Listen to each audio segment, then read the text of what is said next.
Barrister Gauhar साहब इद्दत case wind up हो रहा है, कुछ ही दिन में फैसला आ जाएगा। खान साहब की रिहाई कब तक देख रहे हैं? अभी ताज़ा तरीन मुलाकात करके आ रहे हैं आप खान साहब से। देखिए, जहाँ तक खान साहब के केसेस का ताल्लुक है, इद्दत वाहिद केस है जिसको खान साहब जेल में अरेस्ट है और हाई कोर्ट ने ऑलरेडी ऑर्डर किया हुआ आखिरी 11 जुलाई की डेट है, जिससे पहले पहले फैसले अपील पे भी आने।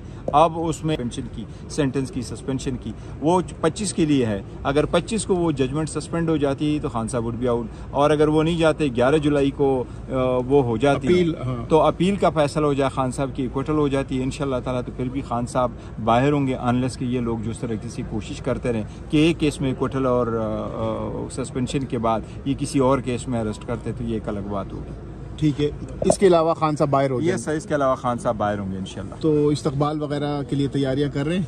देखो, पहले अल्लाह करे कि खान साहब बाहर हो तो बस अवाम इस्तकबाल ही इस्तकबाल है। खान साहब कितने करोड़ लोग जाएंगे इस्तकबाल के लिए? कितने लाख या करोड़? आपको एक चीज़ ज़रूर बताता हूँ, खान साहब को 3 करोड़ लोगों ने वोट दिया। पाकिस्तान की हिस्ट्री का ये फर्स्ट टाइम है। 12 करोड़ 80 लाख रजिस्टर वोट है, 6 करोड़ वोट पोल हुआ है, 3 करोड़ पीटीआई ने लिया है, ये खान साहब ने लिया, खान साहब के विजन, खान साहब की आवाज़ ने लिया, और 3 करोड़ बाकी 167, अब उर्दू में किस तरह बोलते हैं 167? 167 पॉलिटिकल पार्टी ने 3 करोड़ वोट लिया है और खान साहब की एक पार्टी ने 3 करोड़ वोट लिया। तो ये 3 करोड़ लोग अब इंशाल्लाह ताला खान साहब के साथ जाएंगे। कहाँ जाएंगे? अडियाला के जिधर भी वो जाएं होंगे, अडियाला जब खान साहब निकलेंगे तो होंगे। अल्लाह करे खान साहब की जल्द बेल तो बाहर होंगे इंशाल्लाह इक्विटल, और इंशाल्लाह अदलिया के सामने ये सारे पॉलिटिकली विक्टिमाइजेशन के केसेस थे, जिस वक्त आज़ाद अदलिया के सामने ये जाएंगे इंशाल्लाह ताला सारे केसेस। खान साहब कितने एक्साइटेड है बाहर निकलने के लिए? देखो, खान साहब बड़े कमिटेड है, वो अपने काज के लिए कमिटेड है, वो तो पूछते भी नहीं है मैंने कब बाहर आना है, वो तो कमिटेड है, वो कंप्रोमाइज तो कर ही नहीं रहे, डील तो कर ही नहीं रहे, तो इंशाल्लाह ताला वो जल्द बाहर होंगे। बहुत शुक्रिया। अभी तमाम जमातों में हमने देखा बड़ी यकजहती का मुजाहरा, तो इसमें तहरीक इंसाफ की भी नुमाइंदगी थी। तहरीक इंसाफ का क्या मौक़िफ़ है सीपैक के हवाले से? देखिए, सीपैक तो एक ऐसा मुआहदा, वो तो एक अलग बात है कि वो किस तरीके से चल रहा है और इसमें शस्त्रवी और कितनी जल्दी होनी चाहिए वगैरह, लेकिन जहाँ तक चाइना के साथ हमारा ताल्लुक़ है तो ऑब्वियसली पाकिस्तान का एक मेन फ्रेंड रहा है, और जब पहले उनके बंदे कुछ मरे थे तो उसके लिए मैं और उमर अयूब साहब हम गए थे, उसमें भी गए थे, एम्बेसी में भी गए थे और एम्बेसडर साहब के साथ मुलाकात की थी।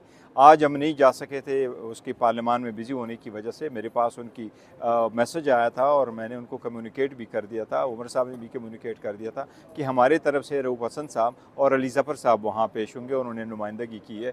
क्योंकि बाकी बातें तो अपनी जगह है, क्योंकि हुकूमत और अपोजिशन में हमारा इख्तिलाफ तो होता रहेगा, लेकिन जहाँ तक चाइना है और पाकिस्तान का कोई भी दोस्त मुल्क का, वो जब भी आएगा हम वहाँ मौजूद होंगे। बल्कि इसके बारे में एक प्रिंसिपल स्टैंड हमने स्टेटमेंट दे दी थी पहले, और खान साहब ही की परमिशन से दे दी थी, जिस वक्त सऊदी अरेबिया के डेलीगेशन आ रहा था और जिस वक्त चाइना के सदर अपना ईरान के सदर आए थे, और वो हमारा यही था कि जो भी पाकिस्तान के जो नेबर में से और दोस्त ममालिक में से कोई भी आएगा और हमें इनवाइट किया जाएगा तो हम ज़रूर अटेंड करेंगे। अच्छा, एक स्टेटमेंट सामने आई है अहसन इकबाल की, आपके तर्जुमान ने भी उसकी वजाहत कर दी है और मुतालबा किया है चीफ जस्टिस से कि उसके नोटिस किए जाए।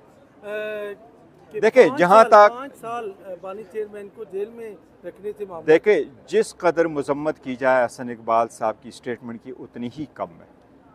एक रिस्पॉन्सिबल गवर्नमेंट ऑफिसर से ऐसी स्टेटमेंट देना, मजम्मत से ज़्यादा मजम्मत करनी चाहिए, ऐसे लहजा कभी इस्तेमाल नहीं करने चाहिए।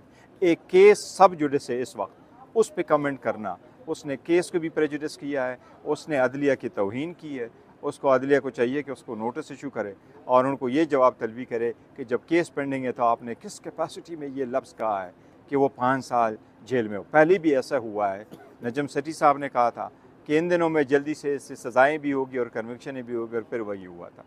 तो ये बड़ा सीरियस मैटर है, हमने उसको seriously on the floor of the assembly भी कंडेम किया है और इवन अदरवाइज भी हमने सीरियसली कंडेम किया। पार्लियामेंट्री लीडर नामजदगी हो रही है, आगे कुछ रिस्पांस भी मिल रहा है? नहीं, पार्लियामेंट्री लीडर जो है हमारे नामजदगी खान साहब ने अनाउंस कर दिया था और हम करना चाह रहे थे। पहले हमने एज अ मंशूर ये फैसला कर लिया था कि जब जब हमारे पास सीटें होंगी तो हम डिप्टी स्पीकर का ओहदा सारी असम्बलियों में हम वोमेन को देंगे। इस मरतबा हमने पार्लियामेंट्री पार्टी का जो लीडरशिप है वो भी उनको दी है।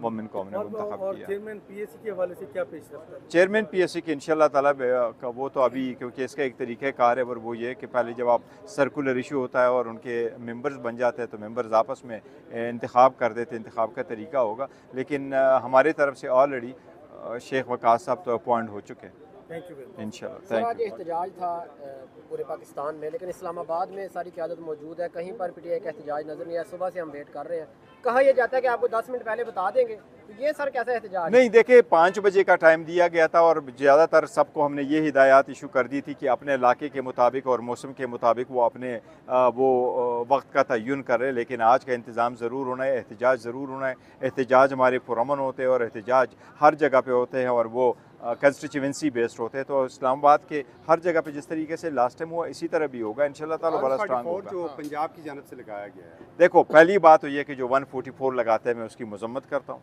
मैं समझता हूँ ये आइन की खिलाफ वर्जी है। आइन इस बात की कतई इजाज़त नहीं देता कि आप exercise of freedom of expression और फ्रीडम ऑफ स्पीच और फ्रीडम ऑफ एसोसिएशन और फ्रीडम ऑफ असम्बली पे आप ये कदगन लगाएं। जब भी कोई आप कॉल दे दे कि हमने वहाँ प्रोटेस्ट करना है और प्रोटेस्ट हमारा पुरअमन होगा, हम बाहर आएंगे, अब जाएंगे, ये तो आप वॉक करने भी लोगों को नहीं दे रहे हैं, तो ये सेक्शन 144 लगा देते हैं। ये misuse of authority and abuse of process of law है। बैरिस्टर गौहर साहब, अभी आपकी खान साहब से, इमरान खान साहब से अडियाला जेल के अंदर मुलाकात हुई है। मुलाकात में क्या कुछ डिस्कशन हुई, क्या डायरेक्शन, ओवरऑल बताइएगा, क्या क्या बातें हुई, किन उमूर पर गुफ्तगू की आज गई? बेसिकली अलकादर केस था, तो अलकादर केस के ट्रस्ट में गए थे। अलकादर केस की प्रोसीडिंग्स थी, अभी 2 जुलाई की डेट हुई है, तो वो हमारे 2 मीटिंग्स होती है, एक ट्यूसडे और थर्सडे। तो ट्यूसडे थर्सडे को मुलाकात होती है जनरल डिस्कशन के लिए, और जो हमें सिर्फ इजाज़त होती है, आज तो केस की हेयरिंग थी, केस के हेयरिंग के सिलसिले में, और हमारी जो रूटीन की डिस्कशन होती है पॉलिटिकल, ऑब्वियसली खान साहब से हमेशा इंस्ट्रक्शन लेते और इनके इंस्ट्रक्शन के मुताबिक चलते। क्या इंस्ट्रक्शंस खान साहब ने आज दिए आप लोगों को? जनरल डिस्कशन जो मैं ऑलरेडी जिक्र कर चुका जरा हूँ, बताइएगा आप। यही एहतजाज से रिलेटेड होगा कि हमारा एहतजाज होगा, हमारा यही एहतजाज जो अभी हमने किया है। आज के हवाले खान साहब ने क्या क्या डायरेक्शन दिए बता दें। देख, खान साहब की डायरेक्शन यही थी, जो आज के हवाले से हमारा एहतजाज था, वो एहतजाज के बारे में, बजट के बारे में हमने डिस्कस कर लिया है। खान साहब को अपने फैक्ट्स एंड फिगर बड़े क्लियरली याद है कि ऐसे बजट आप कब की बना सकते हैं अगर आपने उसमें सारा कुछ अपने लिए आपने प्रोटेक्ट कर लिया है, आपने एनआरओ अपने आप को दे दिया, अपने सारे केसेस माफ़ करवाएं, आपने सारे केसेस माफ़ करवाएं, और आप दूसरे लोगों को कहते हैं और अभी आप किस तरीके से इकानमी को आगे बढ़ा सकते हैं। दूसरी बात है कि आपने ऑस्टेरिटी प्लान तो दिया नहीं है, तो अपने खर्चे कम किए नहीं है, तो प्लान कैसे बनेगा, किस तरह होगा, ये आवाम पर बर्डन होगा। मुज़ाकिरात के बारे में बड़ा कैटेगोरिकली स्टेटमेंट थी। यस, मीडिया ने पूछा है। देखो, लास्ट टाइम भी हमने यही स्टेटमेंट दे दी थी कि खान साहब ने इजाज़त दी है और अलायंस के प्लेटफॉर्म से हो। आज भी खान साहब ने उसका ये कहा है कि जी को हम PTI डायरेक्टली मुज़ाकरात नहीं कर रहे हैं दूसरी पार्टियों से, जो 3 पार्टीज़ हमने कहा है, लेकिन हमने अपने इत्तेहादी महमूद खान चकज़ई साहब को इजाज़त दी है, वो करें इधर। और फिर ये भी लेकिन मुज़ाकरात होंगे किससे सर? पार्टियों से होंगे या एस्टेब्लिशमेंट से होंगे? नहीं, वो देखो, पार्टियों के लिए वो तो महमूद खान साहब ने कहा है, मैं उनसे करना चाहता हूँ तो वो कर देंगे, लेकिन मुज़ाकरात किसी से भी होंगे तो ऑब्वियसली वो तो पहले कर साहब के हवाले से खान साहब ने क्या डायरेक्शन दी है, कब तक वो सामने आ रहे हैं दोबारा से? नहीं, उनका डिस्कशन नहीं हुआ, आज उनका डिस्कशन नहीं हुआ था। वो एक सवाल है सर, वो कह रहे सिर्फ लॉन्ग मार्च कब तक कर रहे हैं? लॉन्ग मार्च नहीं, अभी लॉन्ग मार्च का कोई खान साहब ने कहा था मैं कॉल दूंगा, वो खान साहब जब कॉल देंगे इंशाल्लाह ताला आवाम उन्होंने रेडी। कहा लोड शेडिंग बहुत ज़्यादा हो रही है अडियाला जेल में। देखिए, लोड शेडिंग में अडियाला जेल का जिक्र नहीं किया था। खान साहब मिसाल ये देना चाह रहे थे कि देखो, इस वक्त KPK में बुरा हाल है। 12-12 घंटे से हम कहते हैं आवाम अब यहाँ तक आ गई कि 12 घंटे लोड शेडिंग हो, 12 से ज़्यादा ना हो। आप इस बात को सोचें, तो ये अगर इनकेस यहाँ था, कमरा ओवन बन जाता है जब पंखा बंद हो। उन्होंने ये कहा कि ये हमारा है, हमारे पास ओवन है, तो इतनी गर्मी है, लेकिन KPK में तो और ही ज़्यादा गर्मी है। और अगर आप इनकेस इतने 24-24, 12-12, 20-20 घंटे की लोड शेडिंग करेंगे तो उसका क्या हाल बनेगा। तो जब पब्लिक आएगी तो वो वज़ीर आला है, वो पब्लिक को क्या कहें। दूसरी बात है कि उसमें वफाक और सूबे की एक मुलाकात हुई थी, उसमें ये भी डिस्कस हुआ था कि अगर वहाँ किसी के ड्यूज़ है तो वो भी कैसे क्लियर कराए जाएँ, और लोगों से आप दूसरे इलाकों में भी सपोज़ अगर कोई बिजली चोरी हुई है तो आप उन लोगों से कैसे लेते हैं। और बिजली पूरा मुल्क पूरा सुबह तो चोरी नहीं करता ना, उसमें कुछ सर्टन लोग होंगे जिनकी तरफ से आपके एलिज ड्यूज़ होंगे। अब उन लोगों की वजह से आप पूरे फीडर पे बिजली बंद कर दें।